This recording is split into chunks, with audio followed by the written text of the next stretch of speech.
Sa moae le atu nupele, o maia se o tātou tāpua i le atua.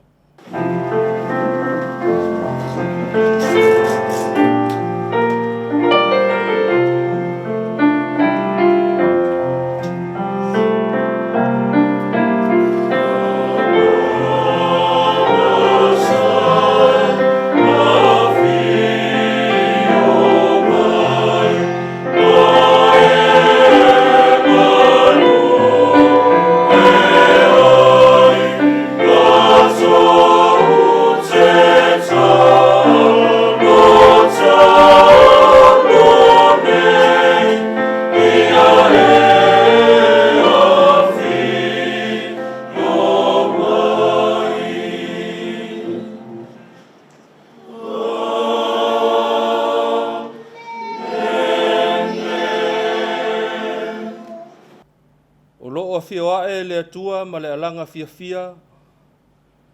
O loa fioae le alii ma le leo le pū. Ina pepese atuia i le atua, ina pepese ia. Ina pepese atuia i lo tātou tupu, ina pepese ia. Awa o le atua, o le tupu ia o le lalolangi atoa, ina pepese atuia ma le atamai. Se o tātou te talo mo le nganga pa ia. Se o tātou wifo ma te talo i le atua. Le atua sili e se lo mātou tamai le langi. O sauni lo watunuu e whaasifo atu i le vi inga ma le whawhitai i la uafio. Pangalawa lea lo mātou watua. O ai ea e o ae i lo maunga pa ia. Ua nā o tangata i ai lima ma le loto i mama. O nā langona lava leo lo mātou whātau waa. Awa o mātou o tangata e nganga o i le nganga pa ia. Mātou whātonga mamate le atua. A whio maia e alai lo nganga pa ia. E te taitai le tapua inga aloa tunu. Ai aina o mātou anganga tāpuai. Ina ia o mātou whaia le nei tāpua inga i le awa ma le mi ngao e te tauai. Mātou whaia lava e whaasiri sili ai lava lo lava vi inga lo mātou atua sili ese. O mātou te talo e ala ia Isu Keriso lo mātou alii ma lo mātou whaola. Amen. Tātou pese i le pese wa saunia e le au fai pese.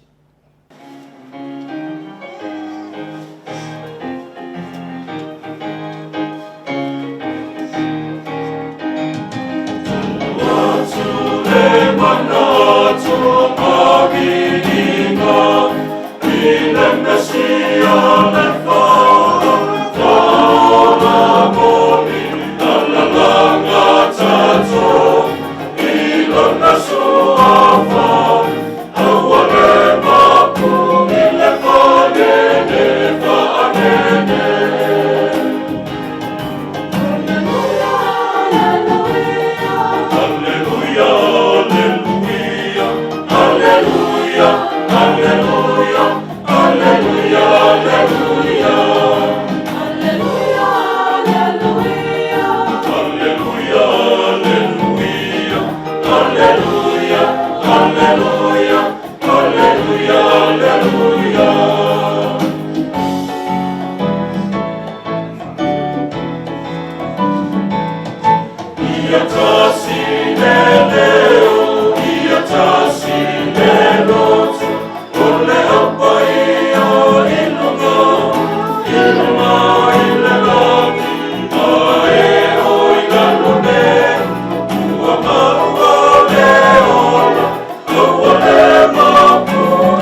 tātou wina o fionga pa ia alo tātou atua, o le tusi filifilia mo i tātou mai le whenga inga tuai.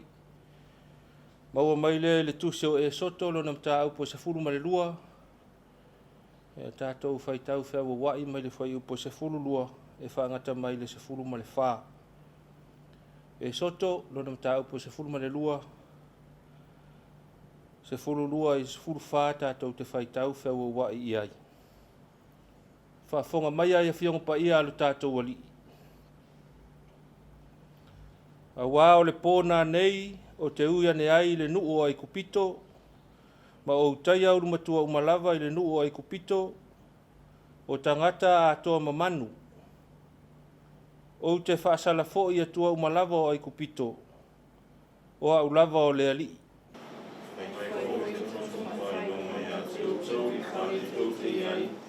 O te vai atu ko i le totu, mana o soko ai mea i ati o tō. E mea o fo i ati o tō le nama e whanoi, mea o teia i nuku ai pito. Whai tau pea ma le se fulu ma le whā. Whai ko i le aso ma hana matunga i ati o tō. Tō te whai ai fo i le tau saminga i le li. Whai ai a o tō tuplanga umbi i tau saminga. O le tusi filifilia mai le whenga inga fau. Tu sai mai le whasinonga le tusi whaitau aso le ka le sia e whakasā. Maua mai lea i le tusi a Paulo i a Kolose lo na mta upu e lua. Tātou toi whaitau whea wawai mai le whai upu e se fulu ma le ono. E whaangata mai le whai upu e lua se fulu ma le tolu. Kolose ma tā upu e lua. Se fulu ono i le lua se fulu ma le tolu. Tātou te toi whaitau whea wawai i ai.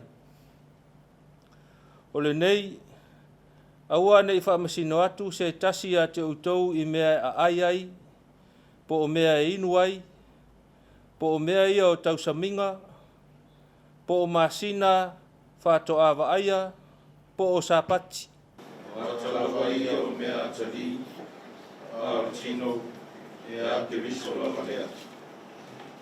Aua ne i taule au ngā ina o tau e se tasi, ona ua wha mamafa ina e ia le wha lalo ma le ifo atu i angelu, o loo wha lango i mea ua ia wa aia, o loo wha awhewhete fuaina lona lava ma whau wha le tino. O le tau whamau fo inu e unu, tau si ai mu whamau si ai le tino unga, mea e soa i a toa maua, o loo tupu ai, o le nei, ua utou oti whaatasi makeriso ia itu o le langi ma le lalolangi. Se a le mea, tau te sāwa vali peisea i ua nonofo pea utou le lalolangi. Se a fo i le mea tau te usiu sitai atu ai i whaatonunga. Awa nei pai atu i ai, awa nei tofo, awa nei tamu. O mea uma ia, e uma ai pe a tangofia, e tusa ma le polo a inga, ma mea o atu e tangata. E tau mai utu, o tau le whawhia te utua, ma le whamangano, ma le whasau noa o le tinu. E lea mai a mea e tau whiawhia i tinu nau e tinu. Whamanue maia, le nganga o le atua le tātou whaitau ma whaalongolongo ia nā whionga pa ia. Fo ia tupea ma tūn maulo na lava vi inga. Nei se ia o i le whaavavau lava. Amene. Tātou toi pese i le pese wa saunia.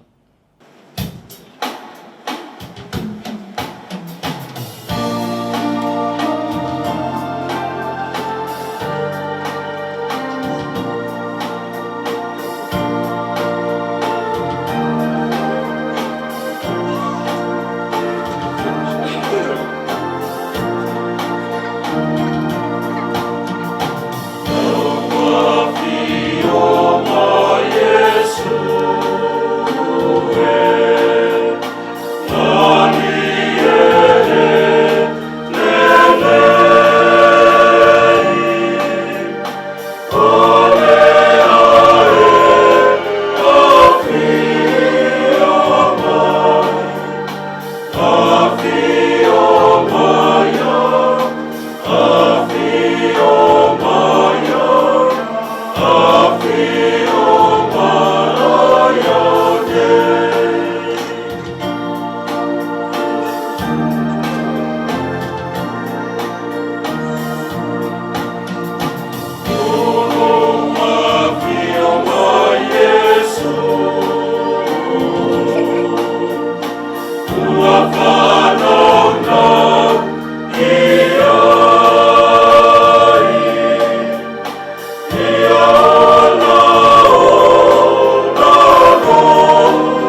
O tātou talo sanga, te talo o le whaafetai, whaatoesenga, ma ofo atu o tātou manao i le atua. Se o tātou wifo, ma te talo i le atua. Le atua lo whae lo mātou tamae whaavavau. Sili ese lava la wafio, a wana e fofoina mea umalava, i le langi, ma le lalo langi. Whaatawhiti lo whai o le tangata e whai matausi mea o ia me uma. Ai tau walunga i le aso fitu, o le aso sapati, o lo aso pa ia. E te tau ai o na vivi atu ma whaafetaia la wafio e le tangata. Le ala foi leo lo mātou o mai le nei fiafi lo mātou atua. Se i ta pena le vi inga e te tau mo no mea mo la wafio. Wālanga tau foi na sula lo walofa ma lo wang lelei. O na lo walofa fai pea i lo mātou wola. Whaaftai le atua. Wa maua le lao, wa maua le panganoa, i malolonga whaasapati. Whaasili ngā mālosi le tino mai whiau mga aloenga. Ao le whaasili ngā mālosi le nganga, i lo musu mai wha le nganga mo i mātou. Whaaftai tele le atua i whiau le nāwa yaso. Whiau tau a mata o le nei tau sanga. O le tangata malana, o le uta ma le tai, o sasae ma sisifo, o le au mātutua i tāpua inga i o mātou a inga, o le au tautua tua vai, o i la tau e ngā lulua i le malo, o kamapani ma ra whaalapot potonga, ai a i la tau e lima lau ngā luenga ma lau tala le lei. Fai malolonga foi na ia mātou whanau le nei vai tau. Tā pena ai mo le toe foi ia o onga o le nei tau sanga whaafitai lo mātou atua. Ua o tele lo walofa ma lo wanga le lei. A toe mawhau foi le tau sanga tuai wa te atu. Ia na ofo lava leo i mātou lo wha maoni lo mātou atua. Wha awau pea lo wanga le lei le sāwalinga o le nei tau sanga. Whaafetai le atua le te leo au mea alofa, i le tino o le mawhau ma le nganga. Whaapea fo i le whao ngā ino i mātou i so se tā leni ma so se anga waa. Whe au ma ngā luenga e ati na e le tangata lava ia. Whaapea fo i o na lima e ati na e ai le ainga o le nuu o le e kālesia. Whaafetai le atua e ui lava ilo mātou whaatau waa ma le auanga vale. A ua e whaongaina lava lo mātou wola I so se mea. Whaafetai le atua ona o le toa file mu o si o mātou watunu o Samoa.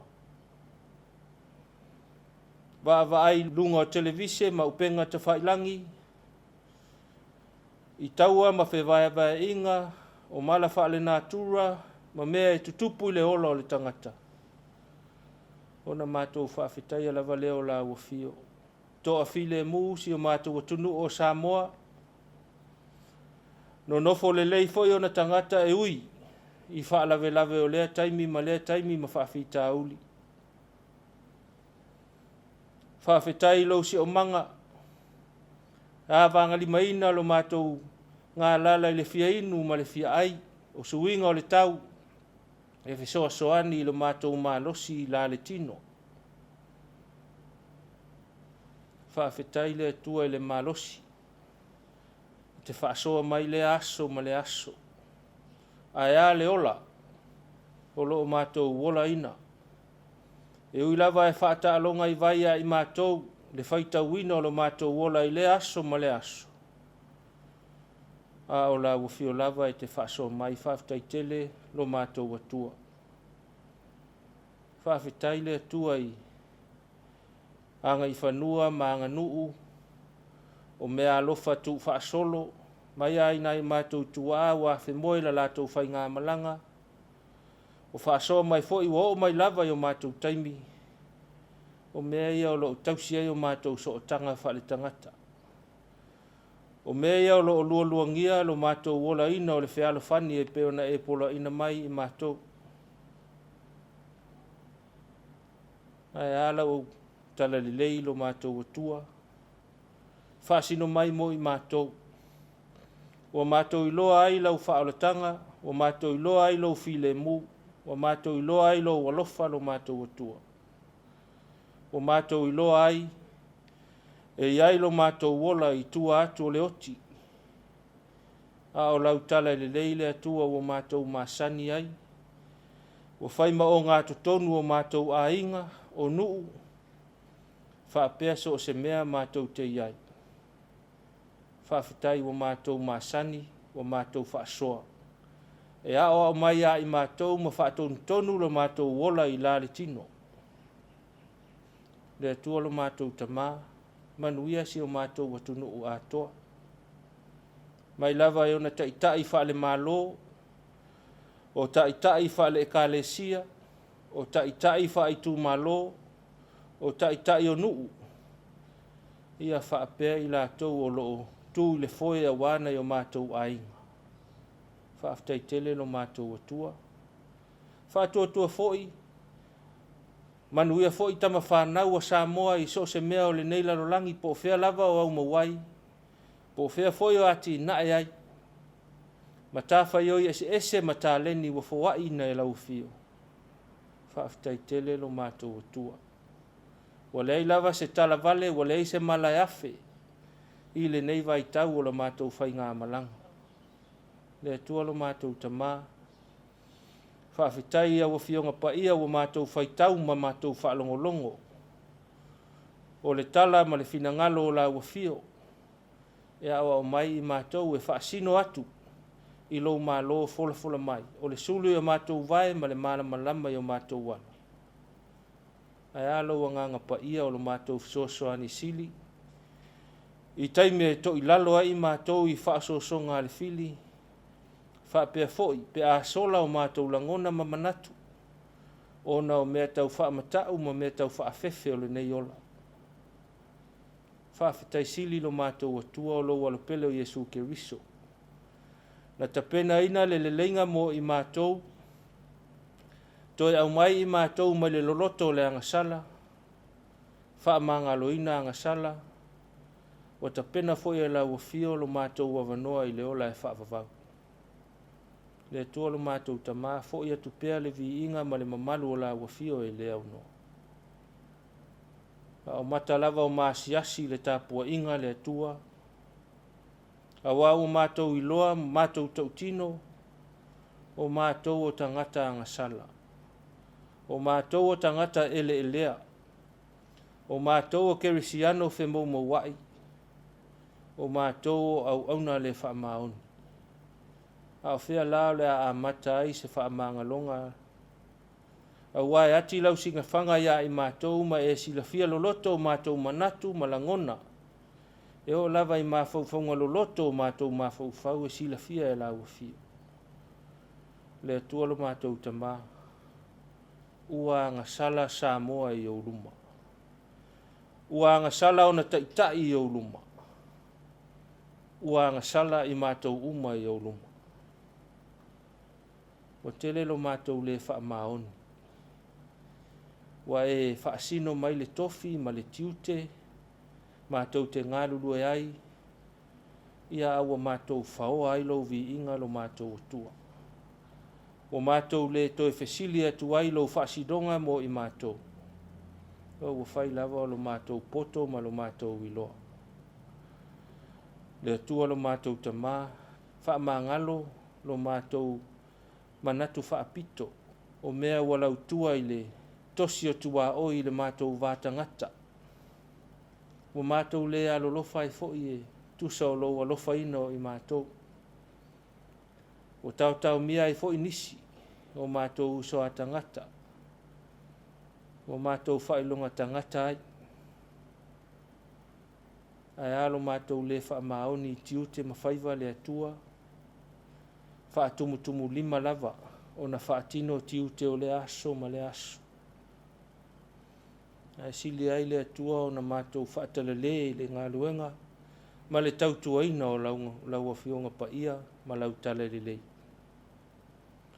Le atua lo mātou tamā. Se i whaamangalo lo mātou le tausi, ma mātou le tausisi le ola whealofani. Ua whai lava le manatu ma le loto le tangata lava ia. O mātou le whaalongo fo ia ua o onga, ma sa vali i tū la fono, e tatai ai le tangata kerisiano lo mātou atua. O mātou whina u vale fo i le tele o taimi. O mātou whaonga, au wafionga, ma le iloa o la wafio, e tatai ai o mātou manatu ne e mātou manu malo i whinaunga. O mātou whaonga fo i mātou te lalafi ai, e whai mo mātou alofanga. O mātou whaonga fo i lau tala li lei, e mau ai mea mātou te mana na o ai, ia masi i tā ai isi o mātou uso a tangata. Le atua lo mātou tamā, o mātou lava o tangata angasala. Mātou atu lava ma le loto maulalo, e tu i le tafu e o sa tauro o la wafio le atua e te whaapalepale i mātou. Whaapalepale Samoa, whaapalepale o na taitai. Whaapalepale o na tangata anu. Se e alofa ma whaamangalo ia i mātou. Se mata ua lava o le toto lo wala pelo Jesu Keriso lo mātou atua. E sau nai i mātou. Ina ia toi whaapae ma toi whaamangalo ina a mātou wangasala uma. E alofa lava le atua. Ma ta pena pea ni loto fau te tonu ia i mātou taito tasi. Ma whaamanatu mai e lo wanganga ia i mātou. Le tā ua o le ola salamo ma le ola whaamangalo. Mātou te fia iai le mafutanga ma la wafio i le aso ma le aso le atua. Mātou te malu ai i lalo au paolo. Le atua lo mātou tamā. Sisila mai au fofonga lo mātou atua ma whaafofonga. Le tangi a le tangata whaatua. Au mātou i loa fo i le atua. Na o lau fio lava e malia ai o mātou loto i mele lei uma. Na e whetalai fo i. Ai le mea mātou te manao ai. O na mātou tu i leo lou whai tutoa. O lau fio lava e te tala mai. E fia whai manuia lo mātou atunuu, lo mātou atua. O manuia i le mawhau, i le tino, ma le anganga. mātou tangi I la wafio e te au mai e tusa o lo mātou mana o mia. E te sila fia fo'i mana onga o le tangata ta I to tasi lava ia. Mātou ole I la wafio e te whaamanuia mai ia I mātou. Whaamanuia ia Samoa ma ona taitai. Whaamanuia ona taitai whaale mālo. Ia tangia lau taitainga ia I lātou ma lātou whaai unga whai. Ia o lātou mātatau I la wafio. Ia maua I lātou le loto matala. Ia lātou nau I lo whaamaoni. Ia whaia mea uma le atua ma le alofa I tangata. Se e lo fangia taitai o so o se kālesia.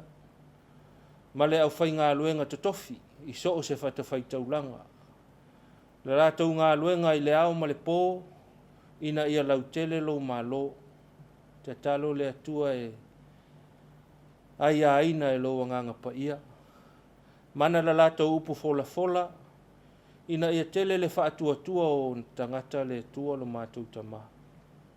Maua le malosi sili le whaatua tua I la wafio a wao le ngā luenga lava e le whaingofie. Alofangia tangata anu o se o mātou o tunu. O le a le tiute ma le whaiva o ngalue ai. O le ainga, o le nuu, o le atunu, o le kampani ma le whaalapotonga le atua. Ia tā ua au nanga ese mo le ati na eina o le mātou o tunu.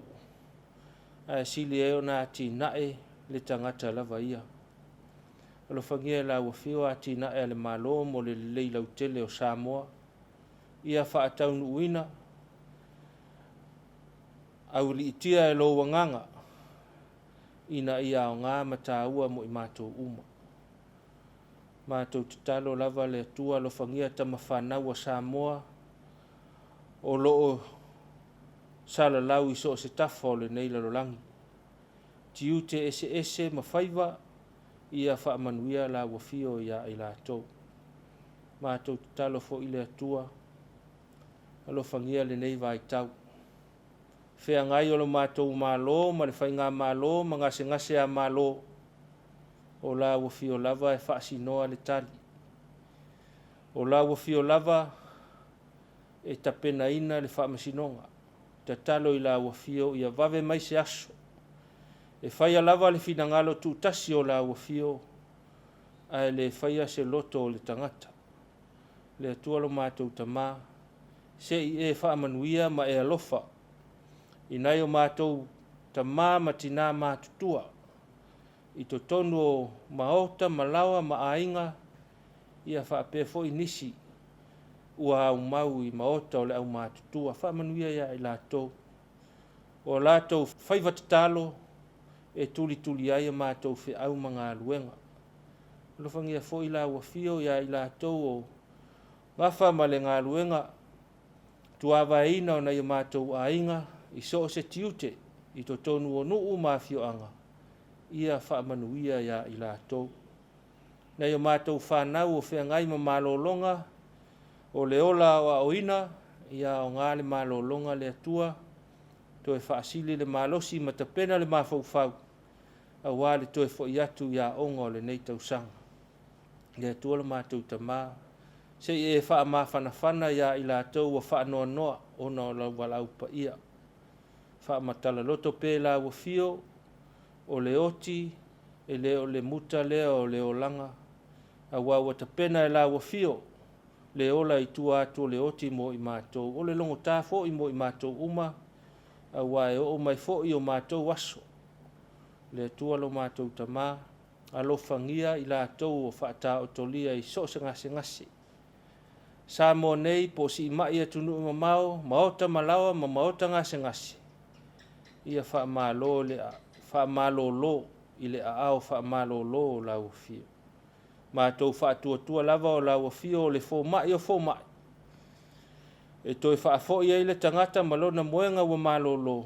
Ona o le whaatua I la wafio. Le atua e le ngalo maofo atu I la tou. O tau mia I pule anga isi ma saua aina. Whaapea fo ia afia I mala whaale nātura. O le a lava le ala. le atua lo mātou tamā se I fesoasoani atu ia I lātou o atu iai lo file mu. So se isi o mana o mia lau fesoasoani le nei taimi ma le nei vaitau tatalo lava le atua e te fesoasoani atu. Ia, sau se taimi mātou whaalongolongo lo mātou atua I au finangalo fetalai mai mo I mātou. Ia whaonga ia le tangata whātou waa lo mātou atua. Mātou whaalongolongo ma le tutoa I lo fetalai mai mo I mātou. Toi manao lo mātou atua. Alo whangia ngā luenga lo atunu le nei vai aso. Awa li itia e la wafio le ulufafo ma le ulufale. Ina ia tau manuia fuafuanga le tangata. A malolo fo I le nei afiafi. Ia malolo ma le mana o la wafio. Mātou talo fo I e momoli atu lo mātou wola. Ia e au li atu le aso whaatalitali mai ia ta e au. Mātou moe mama faufau lo alofa tu noa lo mātou atua. Whaatele ai pēa lo lava vi inga. Ai tu mau mai lo file mu. O mātou talo ia. Iai matatalo le loto le tangata lava ia. Mātou wofo mai atu I la wafio. E whai alo finangalo. Ai le o mātou loto. Nei se ia o le whaavavau lava. Amen. Tātou toi pese le pese o saunia.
O le launga i le suafa mamalu o le atua le tamā le alo ma le anganga pa ia.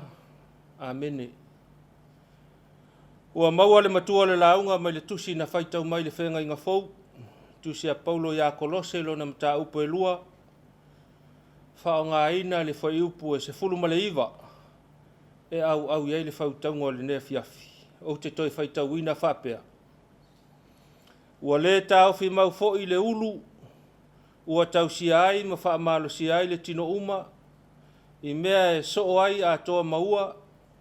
O lo o tupu ai. Ina ua wha tupu ina mai e le atua. O le manatu au tua tu sa ai ma le wha sinonga le tusi whaitau aso. Mo le aso sale nei. Ua wha pea. O se tangata fau. Sa o lo tonga mai le tuanai. O se tangata fau. Sa o lo tonga mai le tuanai. A new self, free from the past. A o le au le neva yaso o whape mai. Whai taunga mai le tusi o Kolose, numela lua.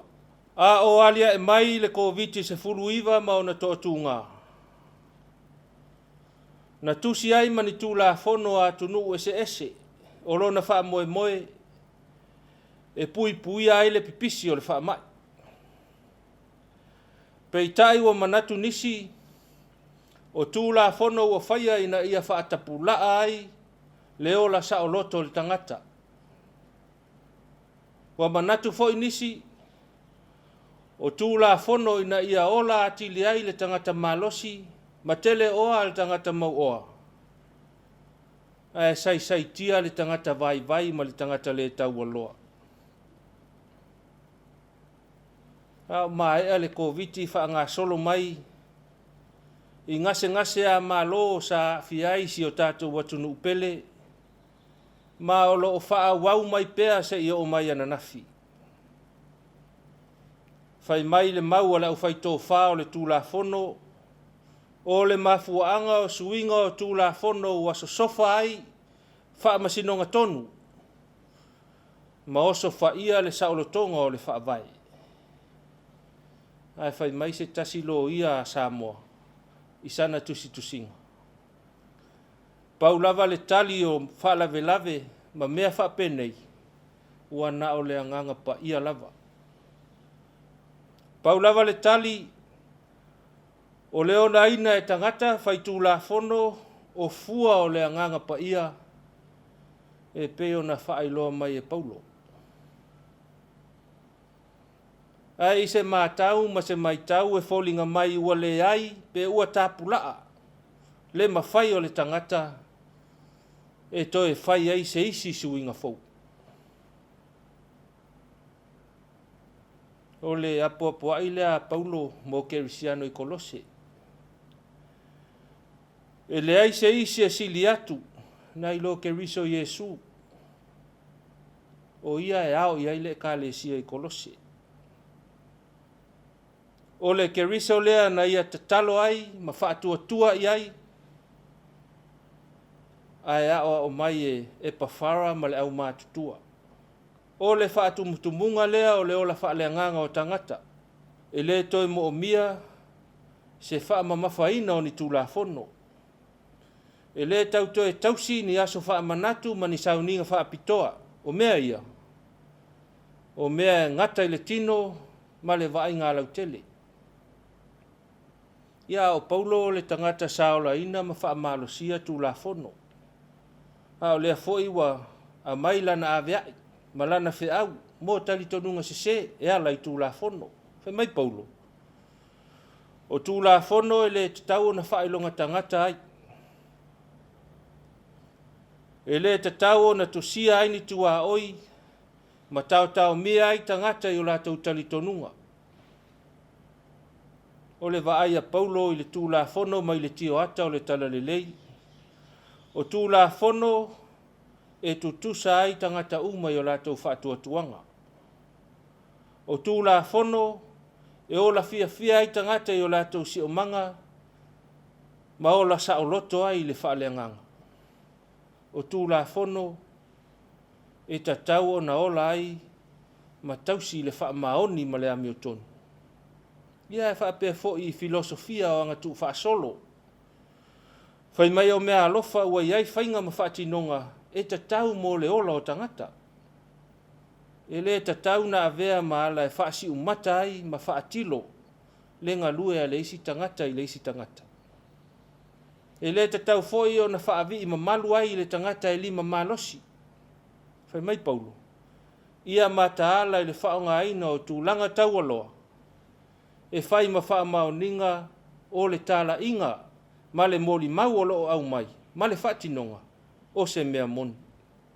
Ara manatu o le apostolo o mea ia whaafefete. Whai mai e whaafula I le mawhauwhau, ma whaaputa I le tino. E ulava I le toe maui, ma maanuminumi. O le whinau o le apostolo mo kerisiano I kolose, ia aua nei sa anuisi o lātou manatu mo lātou tangata o na oanga whau iutaia. Aua foi nei tau lea o ngā aina lo lātou ti ngā I le ekalesia. Ia u mau matutu mau le talitonunga ia keriso Yesu. O lea o ngā moni a lea. O le tala le lei e malama lama ma fau wha lea nganga I pēa le tangata. Fai upa se fulu iwa ua fai mamatua fai mai. Ua le tau fi mau fo I le ulu. Ua tau sia ai ma wha malo sia ai le tino uma. I mea e sosoo a toa maua, o loo tupu ai, ina ua wha tupu ina mai e le atua. E tatau le tangata kerisiano, o na tūtū mau le sootanga makoriso le ulu. O Yesu o le ulu, a o le tino ma o na soonga, o tangata ua talitonu wa iai, ilana wha o le tanga. O ia o le puna o le malosi mo le tino a toa ma o na soonga. O Yesu o le sootanga o le ola wha le nganga ma le ola wha le tino. I so se tū la fono, ma so se filosofia tangata. Popole alofa o le apostolo. I suia ai le talitonunga ma le wha tuanga o le ekalesia I kolose o na o ngā sesenei. O ni manatu tau o le ole, e wha ai loa ai le tangata ma lona ngā waa ai le wha o la tanga ua tapena I keriso. Ui lea, I lona wha tua o le tangata ua mafuta tu mau ia keriso. E le toi tō sina I se isi lava malo si anga o le larolangi. O keriso, ua whaia ina ai malo si anga uma I lale tino. A o le tangata ua talitonu, e wha wina o le tangata fau, ua sa o loto mai noa noanga o tū la fono o le tuana. Ia o tū la fono a wharao mai le whenga inga tuai pe o na tātou whaitau mai le tūsio e soto. Nā tili wha maa ai e le atua lo na loto.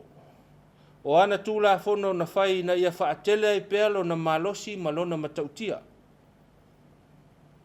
A o le tū la fono le atua ma le wha atonunga o le pāseka. Ina ia wha aola ia Israelu ai wha asopo atu le malaia I a ingo ai kupito. O tū la fono le atua e maua ele manuia pe a tausi ma le wha maoni.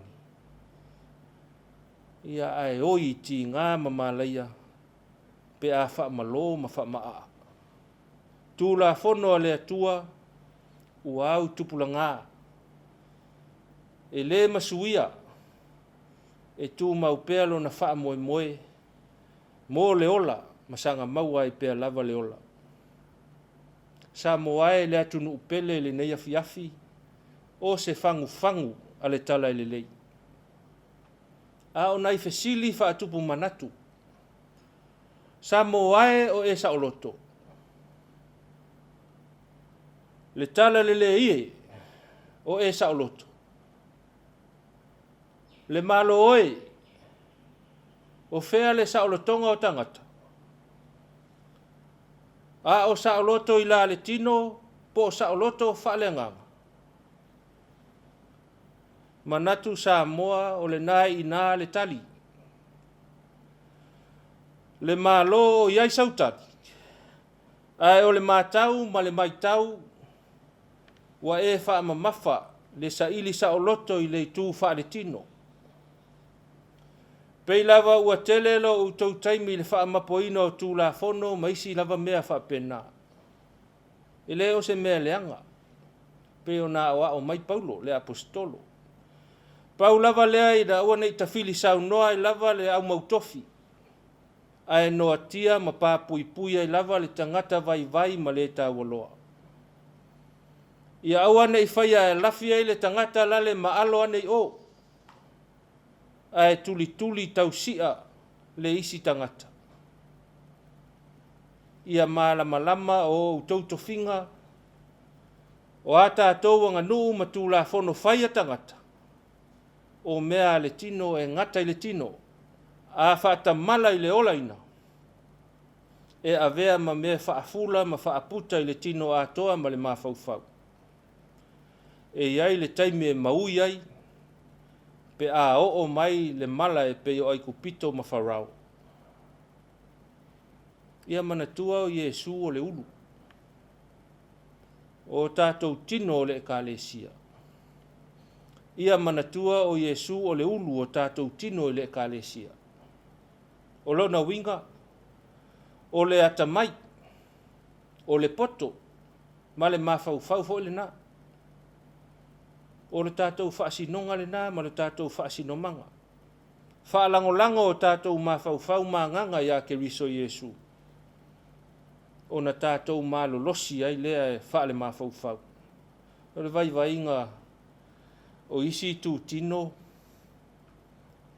e tele taimi e fia ulu ai. Ai ei foi taimi e fia Iesu ai o tātou mawhauwhau. Loto maulalo. Tātou maua le loto maulalo. O le keriso malana tala e le lei. E le mo o mia ni tūlafono. Po ni teu teunga o ni tūlafono. Po nisi lava mea. Na o tātou loto lava manganga. Ia moni ma wha maoni tutu mau le wha tua. Pau lava lea. Samoa. Pau lava lea. A whai o e fia sa o loto i le mawhauwhau. Pe te fia sa o loto i le tino. Sa ile ke riso malana tala i le lei. Alu i le loto e whaalongo i le fina ngalo o le atua. E awa le toi whaia maketi whaatau i le asosa. Ke riso Iesu malana tala i le lei. Paua leo le ala e toi avea ai tātou matangata fou. Ua sa o loto mai o tātou tuana. O le tangata ua maua ke riso matutu mau le whaatua. O le tangata fou ia. Ua sa o loto mai lona tuana. O Iesu na avea ma tangata fou ina ua whaasata roina. Na tanu mia le tunga mau ma toi whaatu ina manu malo. A le ua sa o loto oe Samoa. Whaapea fo i le lalolangi ato uma. Tu maua tu pea la na pule awao malona mamalu sili ese. Nei se ia o le whaavavau lava. Amen. Tātou toi pese le pese wa saunia.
Ole te talo whamanuia.